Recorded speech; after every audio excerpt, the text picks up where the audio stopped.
I believe in mermaids, and I'll tell you why. Plus, I'll explain the psychology behind why other folks believe in them too. Would you believe it if I told you our brains are practically hardwired to believe that they're real? Even though the government has gone completely out of its way to deny it?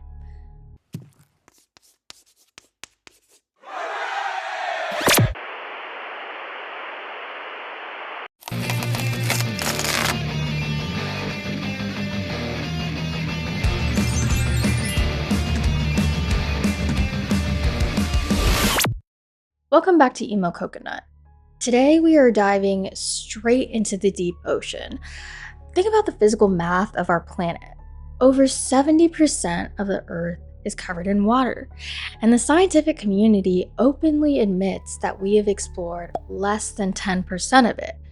We actually know more about the surface of Mars than we do about the bottom of our oceans. So, when the US National Oceanic and Atmospheric Administration issued an official public statement declaring that no evidence of aquatic humanoids has ever been found, it definitely raised some eyebrows. Why would a massive federal scientific agency feel the need to explicitly debunk a fairy tale? Because the Bureau of Mines doesn't issue public warnings about dragons in caves, which we can also do a video about dragons another day, by the way. But why are they so determined to shut down the mermaid theory? And let's not forget, NASA started by researching oceans and then moved up to space. Let's look at where this belief comes from, though, and the wild psychological reasons why the human mind completely refuses to let it go. To understand why we believe in them today, we have to look at how deep these roots go. The concept of a half human, half aquatic being was not invented by Disney, contrary to popular belief. It's actually ancient. The very first recorded mermaid legend swims all the way back to ancient Syria, around 1000 BC. The story goes that the goddess Atargatis fell in love with the mortal shepherd, accidentally caused his death, and then plunged into a lake out of grief. She tried to transform into a fish, but her divine beauty couldn't be hidden, leaving her half human and half aquatic. But here's where it gets psychologically fascinating, because civilizations that had absolutely zero contact with each other all created the exact same creature. How? Different stories and origins, but they were all mermaids. It's insane to me, honestly. In Africa, you have the powerful water spirit Mami Wata. In Japan, you have the Nino, a fish-like creature with a human face. In Europe, the ancient Greek sirens evolved from bird women into fish-tailored temptresses that lured sailors to their doom. Christopher Columbus himself actually logged a mermaid sighting in 1493, noting he saw 3 female forms rising from the water near Haiti. Though he dryly noted they weren't as beautiful as the myths claimed, historians claim Columbus was just looking at manatees. And quite honestly, I really don't know how much we should be believing Columbus, but I figured that I'd mention it. But to this day, Haiti has an incredibly powerful, deeply rooted cultural belief in mermaids. And they always say, don't wear shiny things in the water, which comes straight out of Afro-Caribbean and Haitian folklore. So if you ask elders in Haiti or across the Caribbean, they will tell you that you must never wear jewelry, sequins, metallic swimsuits, or anything shiny into rivers, lakes, or the ocean. The theory is that mermaids love shiny things, and they're gonna steal it from you one way or another. You're not gonna be able to stop it.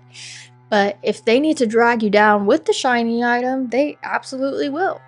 And I was curious about this because I've always heard this saying, and then you hear about people going missing in the water under strange circumstances. So I was researching and I found out that barracudas, sharks, and other predatory fish are visually stimulated to flashes of light, actually. So when sunlight catches a shiny silver watch or a gold necklace underwater, it mimics the reflective scales of a panicked baitfish. Predatory fish will launch a blinding speed attack at the shine before they even realize a human is attached to it. So, do we think that our ancestors' brains saw instances of people getting dragged underwater or attacked while wearing jewelry, and their brains naturally created a logical reason to make sense of that biological threat? Or do we think they were right? Did mermaids pull them under? I've also seen some people have tied mermaids to religion unintentionally, because I saw a theory floating around on the internet that mermaids are fish Nephilim. And for those of you who don't know, Nephilim are actually the children of the fallen angels, who are angels who rebelled against God and sided with the enemy. So those fallen angels were said to have had children with humans. And because this wasn't natural, the children were very different. The children were Nephilim, so some were giants, they had different features to them, and they just weren't human. So some folks believe that the giant Nephilim were wiped out in the flood, but the ones who were able to live underwater ended up surviving and staying there, and those are mermaids. And some other theories state that the mothers, the women that the fallen angels had children with, were forced to go live in the water, and those were the sirens, luring men. So it's fascinating to see how mermaids have popped up in several cultures and even religion without anyone having to communicate with each other. That's just insane to me. Alrighty, you guys, I just wanted to pop in real quickly because I found out some more stuff while I was researching that people are saying online. So figured might as well throw it in there. But as we were talking about the Nephilim that had been under the sea, they say that those were the first sea monsters created. And with those sea monsters, because they're Nephilim, some people on the internet, I don't know like, how many people believe in this? Some people believe that the ocean is the gateway to hell. And that's why we don't know a lot about the ocean. And they think that when NASA went to research the ocean, that's why they stopped and they went to space instead, because they realized how much evil was down there. And with us not knowing so much of what's down there, it is easy to let your mind believe things like this. And if Nephilim were in the water, then that would make sense that they've taken over the ocean, or fallen angels had children with some sea creatures as well. I know in the Ethiopian Bible, they say that sea creatures were the first animals to be made. So I'm really not sure. There's so many different parts to this story, but it's just another example of how there's so much history involved with these stories and beliefs, and it had to come from somewhere, right? So I just thought that was an interesting tidbit and wanted to pop in here. Now, to understand why our brains accept these legends, we have to look at our evolutionary survival wiring. Deep in our DNA, humans possess what psychologists call a hyperactive agency detection device, or HADD. Back when our ancestors lived in caves, if they heard a bush rustle, their brains automatically assumed it was a conscious predator, like a tiger, for example, rather than just the wind. And assuming there is an active agent or intelligent entity in the shadows kept us alive, because we would know what to look out for then. When you look out at a massive dark ocean, your HADD goes into overdrive. Your brain hates empty, chaotic spaces that it doesn't know enough about. Or at the very least, your brain's curious about it. It refuses to believe that 70% of the planet is just empty water. So, your evolutionary survival mechanism defaults to assuming that any splash, shadow, or unknown sound down there is an intelligent, conscious entity looking back at you. HADD is a way for humans to feel safer because if it's a conscious entity, then the brain knows how to reason with it. It knows what to look out for and how to stop it. Whereas if it's an unconscious entity, like for example, a dark cloud that you can't stop from killing a bunch of humans, the brain doesn't feel safe because there's no way to reason with something that's not conscious, leaving you completely powerless. This survival mechanism triggers a secondary cognitive phenomenon called pareidolia, which is heavily amplified by sensory deprivation. Pareidolia is our brain's hardwired habit of looking at random shapes, static, or shadows and forcing a human form or face onto it. So, taking HADD a step further, when ancient sailors were out on the open ocean for months, they experienced severe visual sensory deprivation, meaning hours of looking at nothing but flat, blue horizons and repetitive waves. I mean, there can only be so much variety with waves, right? So, when the brain is starved for any visual stimulation, it begins to hallucinate structure. It takes a vague shadow of a marine animal, a ripple in the tide, a trick of light, and instantly maps a human torso onto it. So technically, it wasn't a lie. To their starved neural wiring, they genuinely saw a human like fish. But why does believing in them feel so comforting to us? Marine biologist Wallace J. Nichols coined a psychological concept called the blue mind. It is a scientifically proven neurological state that our brains enter when we're actually near the water. Being near the ocean naturally reduces anxiety, it lowers cortisol, and shifts our minds into a deeply creative meditative state.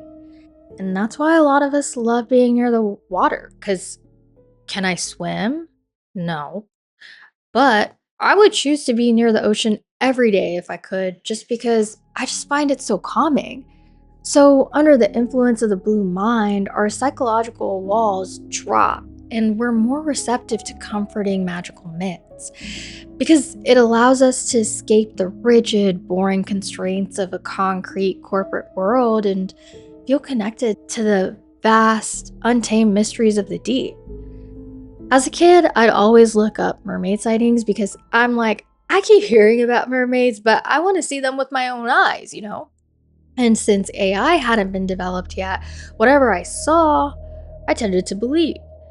Especially because in my brain, when I see a super realistic looking mermaid on the internet that washed up ashore, the only two plausible explanations here are someone created this fake mermaid in excruciating detail, or it's real. And since I'm lazy, I'd say my brain is too, because I went with the easier option just right off the bat that it had to be real. And then on top of that, there was that time in 2010 when a picture went viral of a very real looking mermaid on a beach. But then they were very quick to say that it was just a prop from the Pirates of the Caribbean's movie. And so it was hard to tell if that was the truth or not because, most shoots are done indoors. So it definitely left some mystery there.